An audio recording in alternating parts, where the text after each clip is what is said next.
जी सवाल पूछिए आप। आपका नाम? मेरा नाम जावेद वजीर मसीह है भाई साहब गैर मुस्लिम। और मैं मज़ाहिब का तालिब इल्म हूँ और आपका बहुत बड़ा फ़ैन हूँ। इसी तरह से मैं डॉक्टर इसरार अहमद साहब का भी फ़ैन हूँ। भाई साहब आप और इन मुसलमान, सबसे बढ़कर भाई साहब मोहम्मद आप सल्लल्लाहु मुसलमान, अलैहि वसल्लम। आप मुसलमान हैं क्या गैर मुस्लिम हैं? जी मैं क्रिश्चियन हूँ। जी हाँ जी जी हाँ, पूछ सकते हैं। मैं आखिरी नबी मोहम्मद सल्लल्लाहु अलैहि वसल्लम का भी बहुत बड़ा फ़ैन हूँ और फॉलोअर हूँ। मैं एक दो बात करना चाहता हूँ। अगर हम सूरत मायदा में पढ़ते हैं तो उसमें जिक्र हुआ है कि जो नसारा है, जो मसीह हैं, ये ईमान में आपके बहुत करीब हैं।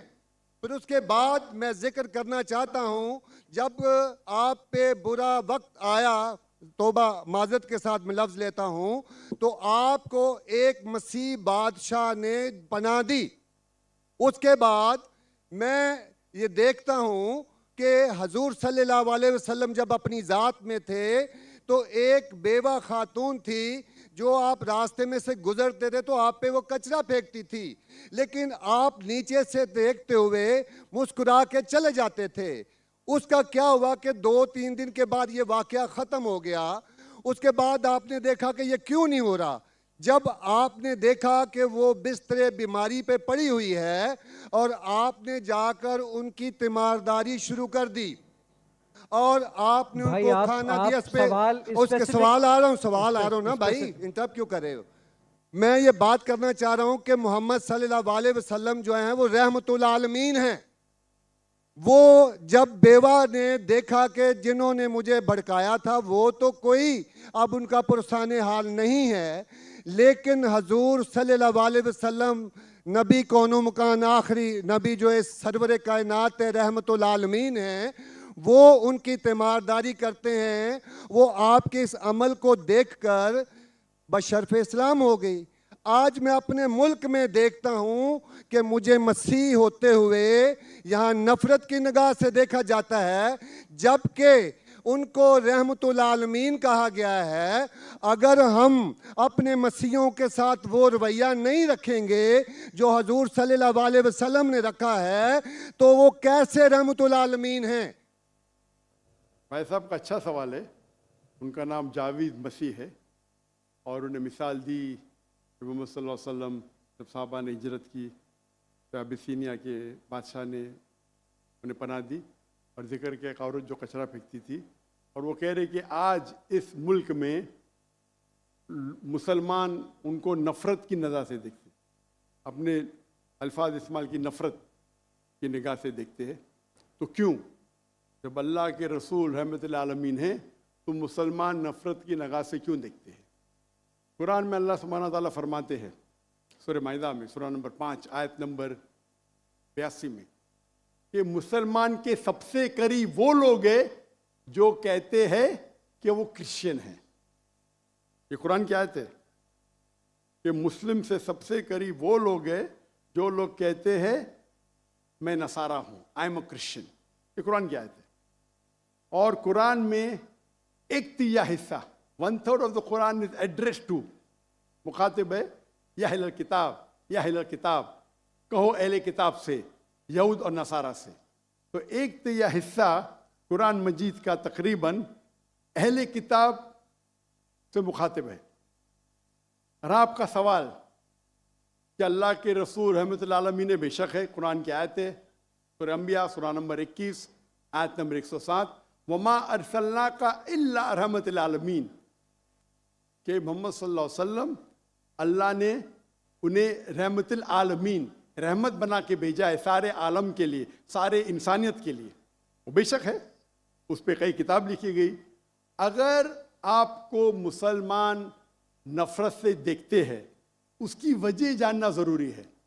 मुसलमान तो दूसरे मुसलमान को नफरत से भी देखते, नहीं देखना चाहिए, नहीं देखना चाहिए। अगर वजह एकदम सही है, मैं नहीं जानता हूं क्यों देखते हैं। अगर मैं एक शख्स को देखूंगा जो एक लड़की को छेड़ रहा है तो मुझे भी उससे नफरत आएंगी, चाहे वो मुसलमान हो, चाहे हिंदू हो, चाहे मसीह है। आप समझे ना? तो उस वक्त मुझे हिदायत दी गई है, अगर एक इंसान कोई खवातीन या कोई लड़की का बलात्कार कर रहा है या ज़िना बिल जब्र कर रहा है, तो रहमत क्या कहती है? अरे रहमतुल आलमीन, क्या बोलेंगे? सलाम अलैकुम बोलेंगे आप उसको? क्या कहेंगे?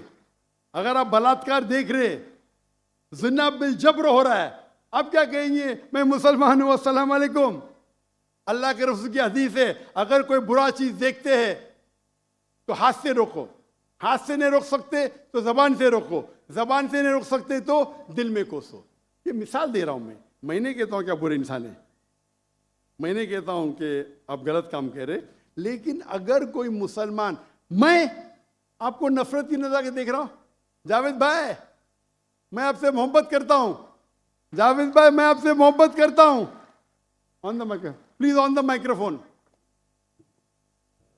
आई लव यू टू। खलास।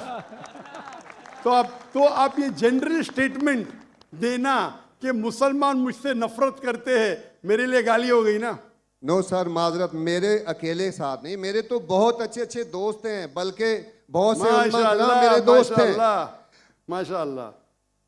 इज्तमाई तौर पे कोई एक आदमी गलती करता है तो हमारे चर्चेस के ऊपर चढ़ाई हो जाती है, हमारे सामने हमारे ईमान की धज्जियां उड़ाई जारी होती हैं और हम खामोशी से एक गिद्दड़ की तरह खड़े होकर देख रहे होते हैं, क्योंकि हमें यह नहीं सिखाया गया है। मैं इज्तमाई बात कर रहा हूं। अभी पिछले दिनों ये पूरा मजमा जो है पूरा है। भाई साहब, ये सवाल जवाब का सेशन है, तकरीर का सेशन नहीं है। तकरीर के सेशन के लिए आप एक हॉल हायर कर सकते हैं। आपका सवाल आपने पूछे, मैं जवाब दिया। अगर कोई शख्स बिना वजह आपसे नफरत करता है तो गलत है, और कुरान की तो आयत है, जितने भी गैर मुसलमान है सबसे करीब है जो नसारा है। अगर आप कुछ गलत काम किए और कोई नफरत करता है, वो भी कुरान की आयत है। कुरान की आयत है सूरा नंबर 41 आयत नंबर 34, सूरह फुसिलत चैप्टर 41 वर्स 34। अगर कोई आपके साथ बुरा बर्ताव करता है, उसका बदला अच्छाई से दो। जावेद भाई मैं आपसे बात कर रहा हूं, अगर कोई आपसे बुरा बर्ताव करता है तो कुरान फरमाते, अल्लाह ताला फरमाते, उनसे अच्छा बर्ताव करो। आपको क्या पता कि आपका दुश्मन आपका दोस्त बन जाएगा। जो कुरान की आयत है, सूरह फुसिलत सूरा नंबर 41 आयत नंबर 64। तो अगर कोई मुसलमान कुरान पे अमल नहीं करता है तो वो नॉन प्रैक्टिसिंग मुस्लिम होगा। मतलब हर मुसलमान तो मैं नहीं कह सकता अच्छा है, और अगर कोई एक शख्स कोई गलती करता है, आप जैसा कहे कि पूरे कौम पे चढ़ाव करना बिल्कुल गलत है, ये इस्लाम में भी नहीं है। अगर कोई एक शख्स गलती करता है और वो सजा का हकदार है, उसको सजा मिलना चाहिए। उसका मतलब नहीं पूरी कौम। इनफैक्ट अगर आप हिस्ट्री पढ़ेंगे, आप तारीख पढ़ेंगे, आप तारीख में पढ़ो, चाहे वो 6वीं सदी की हो, 7वीं सदी की हो, 8वीं सदी की हो, आप देखेंगे सबसे महफूज अगर कोई जनरल दीन को फॉलो करने, वो इस्लाम के रूल में। इस्लाम अगर रूल कर रहा है उस शहर को, तो जितने गैर मुस्लिम थे वो अपने आप को महफूज समझते थे। क्यों? इस्लाम में है कि आपको इस्लाम कबूल करने का करो, नहीं करने का नो प्रॉब्लम, एक जजिया दो। ये जजिया कुछ बड़ी अमाउंट नहीं, आपके इनकम टैक्स से बहुत कम है। जजिया मतलब आप मानते हैं कि ठीक है आपको इस्लाम नहीं कबूल करने का, लेकिन मैं आपके अंदर पनाह चाहता हूं। तो जिजिया टैक्स आप देते, आप कबूल करते, और जब जिजिया टैक्स देते आपको प्रोटेक्शन मिलता है। इस्लाम में कहते हैं दिम्मी।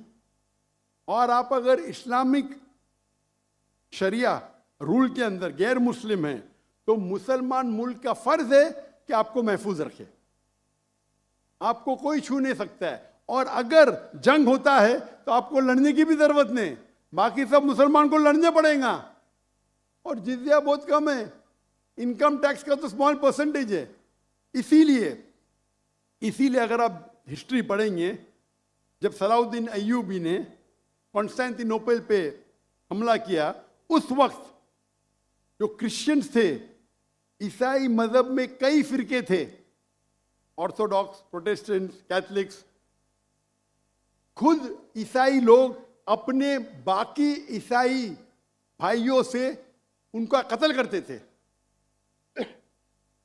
और जब इन लोग ने कॉन्कर किया कॉन्स्टेंटिनोपल को तो मुसलमानों पे जुल्म किया। तो जब सलाहुद्दीन अय्यूबी ने कॉन्कर किया तो ईसाई लोग डर गए कि अभी तो हम लोग की मौत आ गई। तो उनने कहा मैं सलाहुद्दीन अय्यूबी हूं, मैं मुसलमान हूं, आप मेरे राज में महफूज है। और इतना हिस्ट्री पढ़ेंगे आप, क्रिश्चियंस ईसाई चाहते थे कि सलाहुद्दीन अय्यूबी रूल करे ताकि वो महफूज हो। तो अब हिस्ट्री पढ़िए, आज मुसलमान को देख के दीन को मत समझिए, कुरान को पढ़िए, हदीस को पढ़िए। और इसमें आप देखेंगे कि कुरान के अंदर किस तरीके से इज्जत दी है गैर मुसलमानों को। दावत दो, कबूल करते अच्छी बात है, नहीं कबूल करती किस पे जोर जबरदस्ती नहीं। अगर कोई इस्लामिक मुल्क में कोई भी चर्च है या टेंपल है, उसे डिस्ट्रॉय करने की इजाजत नहीं, अनलेस वो कोई फितना कर रहा है। ये सब उसूल है। वो फितना कर रहा है तो अलग बात है। तो एक इस्लामिक मुल्क में सबसे ज्यादा महफूज है गैर मुसलमान। और मैं मिसाल देता हूं, मेरी जाम में से आ रहा हूं मलेशिया में हिंदू 6% है, 6.3%, 6.3% है। आप कंपेयर करेंगे बिटवीन इंडिया, जिस तरीके से इंडिया माइनॉरिटी मुसलमानों को ट्रीट करता है, हम 14.3% है according to the Indian government, वहाँ मलेशिया में 6.2%। लेकिन जिस तरीके से मलेशिया हिंदू लोग को ट्रीट करता है, इतने अच्छे तरीके से, इतने उनको राइट्स दिए, ये एक मिसाल है। मैं पाकिस्तान के बारे में कह नहीं सकता हूँ क्योंकि रहता नहीं हूँ। मैं नहीं कहता हूँ पाकिस्तान अच्छा सुलूक करता है, नहीं अच्छा सुलूक करता हूँ, मुझे हक नहीं बोलने का क्योंकि मैं जानता नहीं हूँ। लेकिन मलेशिया में जहाँ रहता हूँ मैं जानता हूँ, इतने राइट्स है उनके पास, इतने हुकूक दिए गए।